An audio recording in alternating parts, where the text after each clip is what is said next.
So, of course, I think you all know the next speaker right now.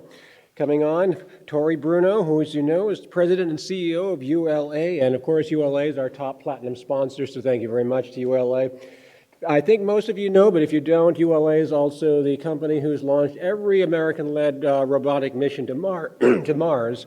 Yeah, so that's quite an accomplishment. Obviously, I've done a tremendous job kind of helping to expand our knowledge of the Red Planet. Prior to going to ULA, he was VP and General Manager at Lockheed Martin for Strategic and Missile Defense Systems. He sits on the National Space Council User Advisory Group. And one thing some people may not know, he has 2 books investigating the Knights Templar from a business management perspective. So, ladies and gentlemen, after a brief video, Tory Bruno. Thank you.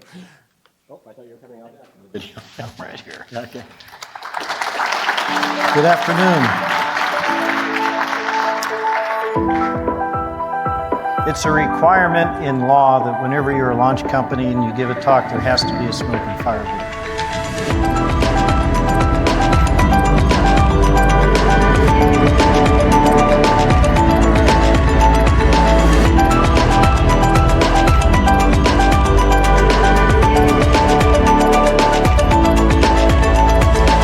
That last one was the Perseverance launch on the Mars.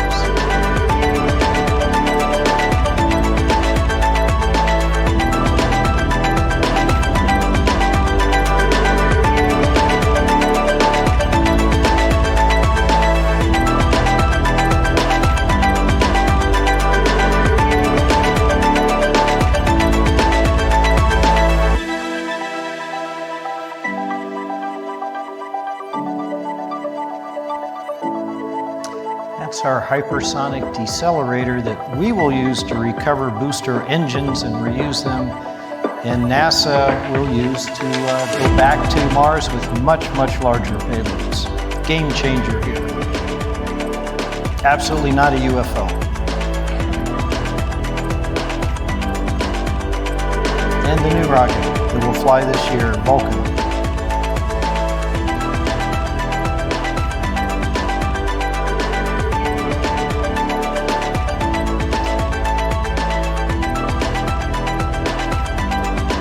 So that was a actual orbital, this is an animation obviously, but the photos were from an orbital demonstration of this technology, an inflatable hypersonic heat shield, which changes everything about what you can take to space and re-enter.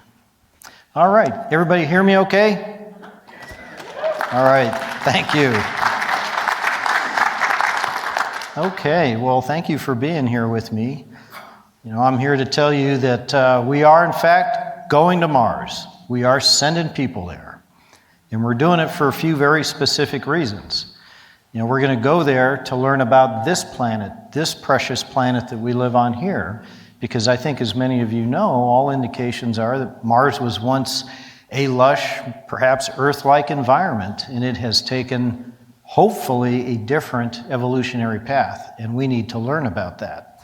We're also going there because there's a fair chance that we're going to be able to discover evidence of ancient life, if not current life, on Mars. That will be one of the most important moments in human history. It will completely change how we think of our place in the universe. We cannot really overstate the importance of an event like that, and so we must do that. And then finally, we're going to go there because it is our human destiny to extend our presence beyond this planet, beyond our front porch in Leo, and into deep space and beyond that. Now, there's a right way and there's a wrong way to do that. You know, the wrong way is to have very narrow goals, geopolitical goals perhaps here on Earth, or fanciful goals that are impractical. That would be the wrong way, because sooner or later, we're going to run short on money, or we're going to run long on crises here on Earth, and this will be an expensive and a dangerous endeavor, and we will lose our stamina, much like we did when we went to the moon the first time, something that cost us the better part of $500 billion in today's money.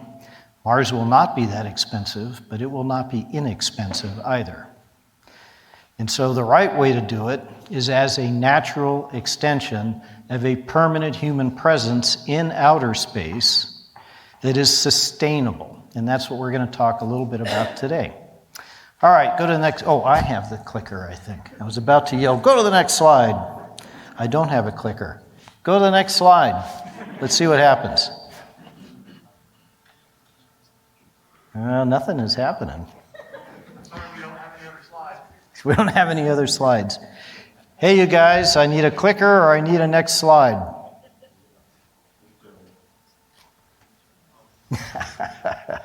Hopefully going to Mars will not be this complicated. All right, give me 1 second. Thank you. Thank you for covering for us. I now have a clicker. They said, why didn't you ask for a next slide? You guys will testify for me. You heard me say it. All right, so we're going to start here. We're going to take a look at the wrong way to do this.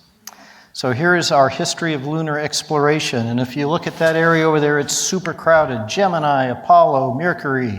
The moon was the place to go. Like I said, today's bucks, $500 billion. And then we stopped going.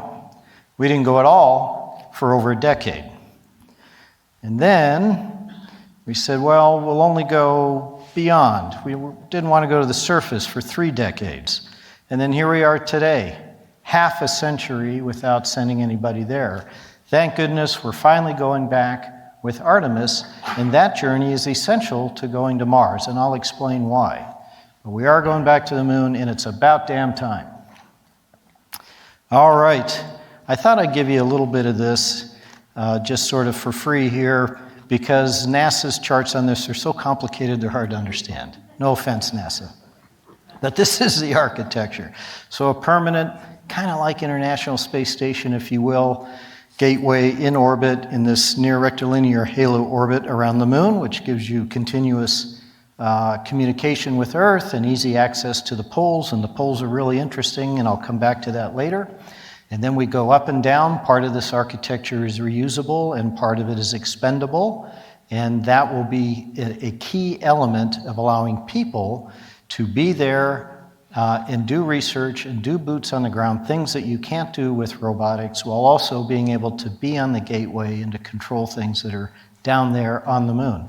And learn about how we might do some of this on Mars, because there's a lot to learn about being in a deep space environment that is completely different than being inside the magnetosphere on the ISS that we need to do to be safe and to be practical. And to just give you a feel, I want to start with the distances that are involved. So there we are, there's Leo. We got a space station about 250 miles up. There's Geo, 22,000 miles, 36,000 kilometers out. Let's scale that. There's the moon, 230,000 nautical miles out to the moon, but still 3 days out. And so when you send people out to the moon, you're really only making a week or so of a commitment. 3 out, 3 back if something goes wrong, however long you want to stay, as long as things are going okay. And then when we talk about our next destination, there it is, whoops. We're out of control. There it is, out to Mars. And of course, these numbers are a little deceptive. Closest approach for Mars, 90 million miles. But when you're actually going to and from, as you know, in space, everything is in orbit. You are in orbit right now. There are no point-to-point straight line journeys from here to Mars. You're really sweeping through a considerable distance, orders of magnitude more than that. And as you guys, I'm sure, appreciate, it's 7 to 9 month journey out. You're going to spend time. You got to wait till the planets align again. So it's basically a 2-year commitment when we do that. The distances are, in fact, vast. And there's things that we need to know to do this more than just one trip, because we're going there to stay. We're going to Mars to be there with a permanent human presence indefinitely, just like we're going to do here. So how do you work in that environment? How do you do that in the hard radiation of deep space, which is an order of magnitude more severe than we have in low Earth orbit? How do we live? How do we work? How do we survive and do all of that safely, knowing that it's a 2-year-long commitment when we send people there? Again, we want to do this as an extension of what we've learned to do on the moon. So we are fond of saying the moon is on the way to Mars. Not literally, you're not necessarily going to go to the moon, but we need this know-how in an environment where we can learn and experiment and never be as much at risk as that 2-year commitment we have when we go to Mars. When we have nuclear propulsion, it'll be shorter, but it'll still be a big deal. All right, so let's talk about Mars and some of the things that we need to learn about. And I've picked on just one to give you a feel for it. I've decided I would take you through the radiation story. So this is radiation that we experience in our lives. These are what are called dose equivalent millisieverts. So this is what got inside your body, not necessarily what was coming off the source that you might be exposed to. And we start with the annual cosmic radiation level at sea level, 1/3 of a millisievert. I live in Colorado, so I get actually significantly more than that because our atmosphere is full of water, and water is one of the best absorbers we have. And then, you're 3.5, 3.6 or so for your total annual exposure. Okay, let's work our way up. We've changed scale now so we can show you, God forbid, you need an abdominal CT scan for some reason. You're up to 8. Maybe we're on, thinking about people who work around radiation for a living, say power plants or things like that. At that threshold of 20, we have the regulated radiation workers. And so these are people who wear the little tags and have regulations about what they can expose to and how often and for how long. Okay. And then there is 6 months on the space station. So you're above that. You're actually above the regulated annual limit for a person who's going to do this for a living for 20 years, because you're not going to be 20 years on the ISS. And you're well below sort of the generally accepted threshold for cancer of 100 millisieverts, where your statistical odds are measurably higher. Okay. As we keep going with this, we've got our transit out to Mars. Now you can see where that 100 is on that scale. So if you're not protected, and we're going to protect people, but if you are not protected or you make a mistake in how you do it, you don't do it correctly, you're going to get cancer. And then we've got another year on Mars, and then we go ahead and change the scale again and do the whole trip. This is that commitment we set out to make. And you're certainly going to have cancer as a result of that if we screw this up. And we're not going to, because we're going to do the research, we're going to do the homework, we're going to spend lots and lots of weeks and months and probably more than a few years working on the moon in order to understand how to do this as well as all the other things. Dust mitigation and combining robotic activity with humans and how they best will work together, because it's not one or the other. The debate that drives me crazy. Robots are really good at doing predictable tasks. People are really good at doing things that are unpredictable. Working in space is physically demanding and very, very hard, and your productivity is terrible unless you can bring automation in to help you do your job.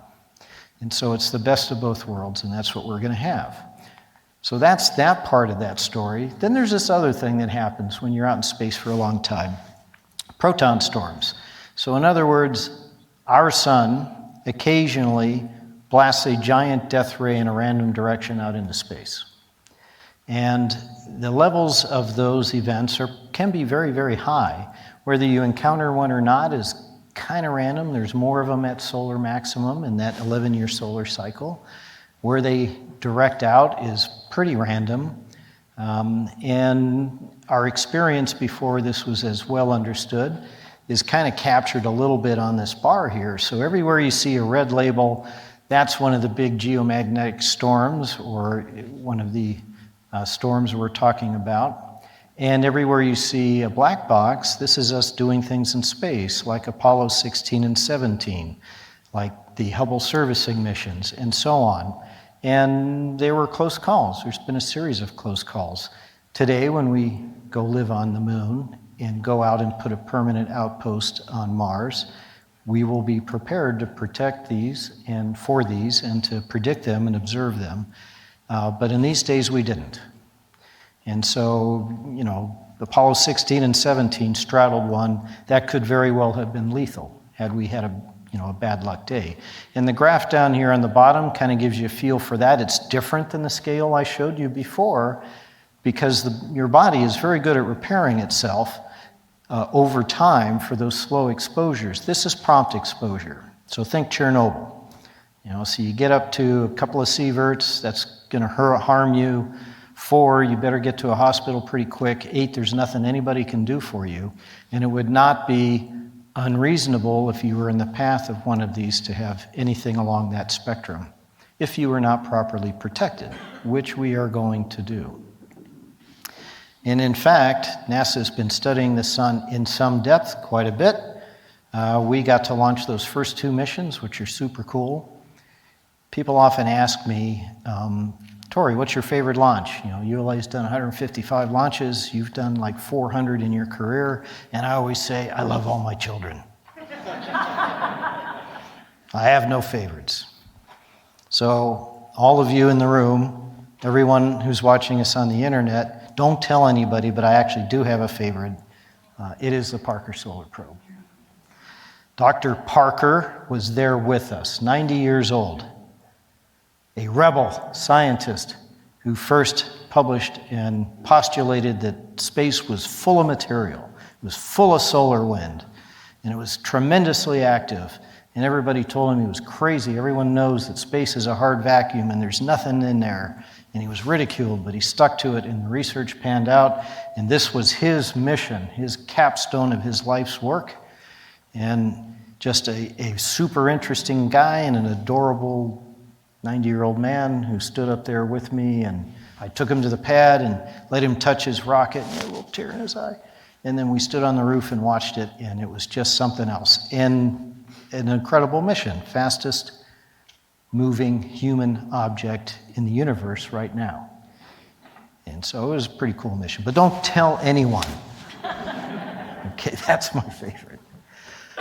All right, a little bit more about radiation shielding and why we need to learn more. So these are the 5 types of radiation. This is it. This is all there is. And so you have them over there on that left-hand column: alpha, beta, gamma, neutron, and of course cosmic rays, or galactic cosmic rays sometimes they're referred to. The quality factor is how harmful they are if they get inside your body. And so it's a relative scale. And then, what they are and how you shield against them. So we'll start with alpha. Really bad. These are helium nuclei, and they're moving fast. So think of it as a giant bowling ball that is impacting the cells and molecules in your body. So if this is inside you, it's really, really harmful. Interestingly enough, a radiothermoelectric generator, which we have flown all that the U.S. has flown, and we put one on Perseverance to go out to Mars, emit this, and it's pretty much all they emit. But that scene in The Martian where Mark Watney's got the thing in the back seat, and he's all nervous about it, and he's driving around, and it's like hot and stuff, all nonsense. The cool thing about alpha is it can't even really penetrate your skin. A piece of paper will stop it. It was definitely not getting out of the chamber that he had in the back seat of his Mars rover. And literally you must eat it in order to be harmed by it. So that's alpha. Then we get beta, which are just free electrons. They'll go through paper, but the thin aluminum shell of a spacecraft is probably going to stop them, so that's not too bad. Then we get gamma, which is just further out on the spectrum than X-ray. You kind of need lead, practically, when we're talking about gamma. Then we have neutrons, the only kind of radiation that makes other things radioactive. So in the miniseries Chernobyl, who watched that? Yeah, cool, super cool. And so yes, they did take everybody's clothing away from them who had been exposed, because the clothing was full of dust and things that were radioactive. The people were not. Okay, so that part of the show where you couldn't go near them because they were radioactive is not true. They were terribly, terribly sick. And then finally, cosmic rays, and you can see that. So when you get out to the end of that thing, you're seeing materials like lead, concrete, water, boron. But let me pick on lead and concrete for a minute. As someone who spent decades designing, building, flying rockets and spacecraft, I can tell you with absolute certainty that lead and concrete are not materials of choice. There are better materials. There are better materials in development right now to support Artemis in the permanent presence we plan to have on the lunar surface and then later on Mars. They tend to be very rich in hydrogen. Water is an excellent absorber. That's why water is a great absorber and why people talk about putting that on the outside of their spacecraft. But there's a lot of work to be done, both to understand this, to be predictable about it, to also protect and shelter from proton storms, and so on. This is just one thing on that giant list of stuff I showed you that we're going to learn as we start with the moon and travel on to Mars. There's another dozen things that we want to get right before we commit human life to that 2-year journey. Okay, now remember the other thing I said about this is we want to have not some narrow reason, like showing the world that we have better technology than the Soviets so that they would choose democracy over that authoritarian government. A broader reason, a more global human dignity reason to go there, and also to make it affordable and sustainable. So let's talk a little bit about the other stuff we're going to pick up in cislunar that will allow us to be able to have the stamina to meet our goals of putting people permanently on Mars. So now I'm going to talk about cislunar for a minute. All right. If you are a Mars enthusiast community, so perhaps some of you have not thought very much about the near-Earth objects that are within reach of the moon and the moon itself. And I'm here to tell you, if you hadn't heard already, that there is gold in them thar hills. Literally. You know, we sit here today on Earth in a fixed environment, consuming resources, in an ever-diminishing environment. We spend a lot of energy about thinking how we can have a smaller footprint so that we delay the inevitable demise of our civilization when we consume all our resources. When out there, like 3 days, 6 days from where you're sitting in this room, is an abundance that defies human imagination. You know, there is more than 1,000 years worth of the Earth's entire production of industrial metals just on the moon and in the near-Earth objects. There's more gold and platinum and silver and rare earth materials like that than have been extracted from this planet in all of human history. All we need to do is go out there and get them. And all we need to do that is to have a practical transportation system, and the key to which is propellant in space. We're not doing any of this if we're lifting all of our propellant from the gravity well of the Earth and then trying to travel out to these destinations to use these resources and to have an economy in cislunar space, which many of you in this room are plenty young enough to be a part of, where people will live and work in space because their jobs are in space, because they can have a better life in space, and to provide the resources that we need to go out to Mars and stay there. Now, we're not going to wait till there's a $1 trillion economy happening in cislunar space. We are going to wait long enough to understand the technologies necessary and then move out in parallel to this, but this is what is going to keep us there. Okay. And as I said, it turns out, water is kind of everywhere. There are billions of metric tons of water on the moon. We're quite confident of that. We don't know exactly what form it's in, so we don't know exactly yet how we're going to extract it and make it available for journeys beyond the Earth-Moon system. But this is the key. And sometimes when I talk about this, I get asked, well, what are we going to do when we run out of water on the moon? Are we just going to be right back trapped on Earth again? Well, at our current in-space usage, there's about 100 million years worth there. Now I figure we're going to ramp this up considerably. Maybe there's only going to be 1 million years worth of water on the moon, but I figure by that time, 1 million years from now, we'll be far beyond this system, and there's water everywhere. Every place we look, there's water. Water on Mars. There's things we can do in a microgravity environment we can't do here. They're going to make life so much better here. Things that you cannot make in this gravity field, like delicate structures, human organs, and so on, ultra-pure materials. So all of that is also industry that will happen there. And then finally, at least for Earth, the ultimate holy grail of ubiquitous, inexpensive energy. So solar is awesome, but it sucks here on Earth. We lose an order of magnitude of the intensity getting through our atmosphere. We have cloudy days. We have places that have less sun. We have night. And when it's hooked up to a large-scale electrical grid, like we do here, you have to have sources that are independent of renewable to balance the grid, because the grid can't go up and down. It's physics, it will damage the sources of that power. And so it's kind of in a way, it's great now, but it's just not a permanent solution, because in a way it's like a Faustian bargain.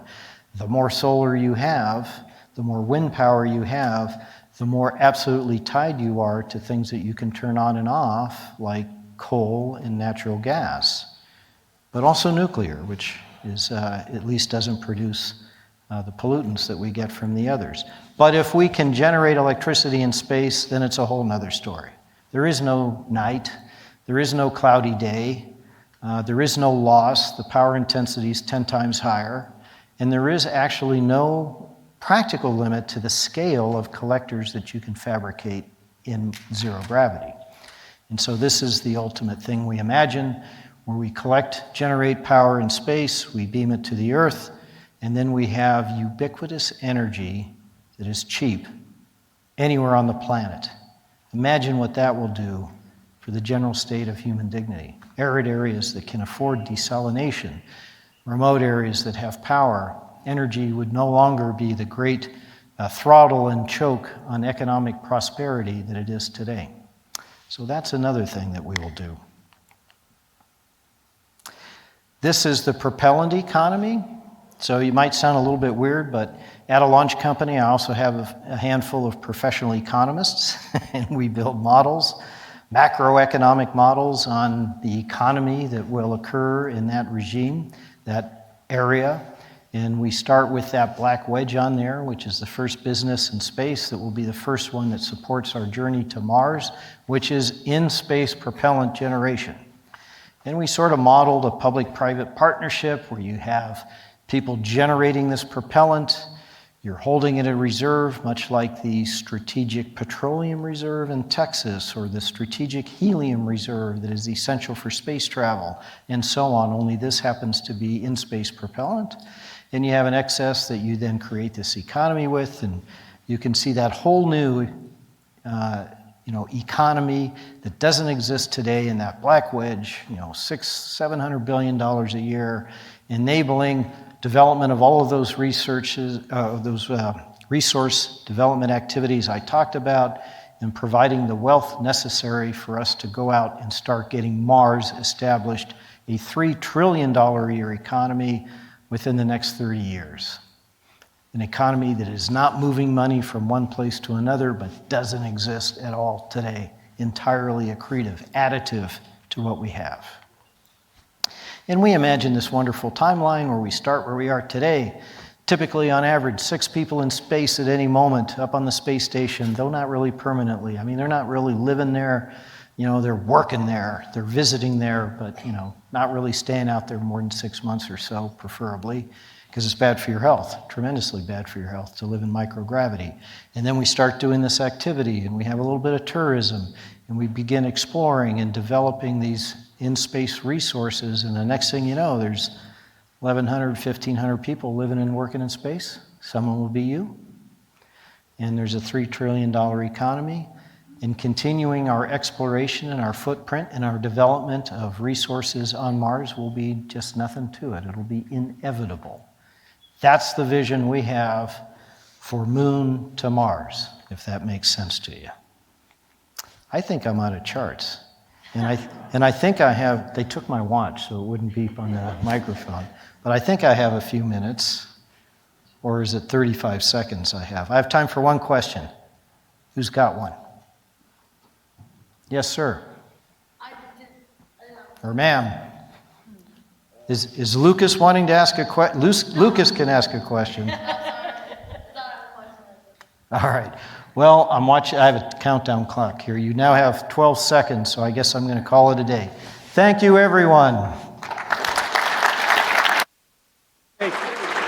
If you want, you can take the one question here if he has a question. Sure, go ahead. So besides resources, what are other benefits of colonizing Mars, and what can be done to minimize the psychological effects of isolation on astronauts? Yeah, so the other benefits besides resource, it's that thing we talked about at the beginning. Mars, we think, was just like this planet, just a little bit smaller. You don't want to live on Mars today the way it is without all of this infrastructure and support, because it's a planet without an atmosphere. It's a planet without a magnetosphere. It's exposed to radiation. There isn't any air. And our planet was once just like that planet, probably, and they went down this evolutionary path. We don't want to do that here. Whether we move out into the solar system or not, this is so far the best planet in the entire solar system, and we want to preserve it. This is an opportunity for us to learn about the geology of Mars and the unique things that happen there that can enlighten us here. We talked about the search for life. That's a pretty big deal. And I believe it is, our destiny to keep moving out and exploring deeper and deeper into the solar system and beyond. Mars is the next step. We've been to the moon and explored it. Now we're going to go back there and develop it. Mars is the very closest next body that is practical and interesting for us to go to. The other part of the question, I think, was how do we deal with the psychological effects of isolation? Well, a couple of ways. You can't send people there by themselves. It's too dangerous and it's too harmful to mental health. And we need to have ways also of tying those people, because the first few intrepid explorers that go to Mars to work there and to learn about it, they're not going to be part of a community of 1,000 people. It's going to be a handful of folks. We got to tie them back into here so that they have an opportunity to stay connected to their friends and loved ones here on Earth while they're doing this very difficult job. And it will be a hard job. We talked about how hard it is to work in space. If you have an opportunity to talk to anyone who has been on the ISS or had to do an EVA especially, it's brutal. As much effort as can be done in say a day's work, which is really, really stressing, is probably got about an hour and a half's worth of productivity in it. And so that has to be made easier. It will be made easier with automation and robotic assistance, again, so the humans can do the things they are very good at, and machines can do the other things that they're good at. Does that make sense? All right. Thank you all. Thank you very much.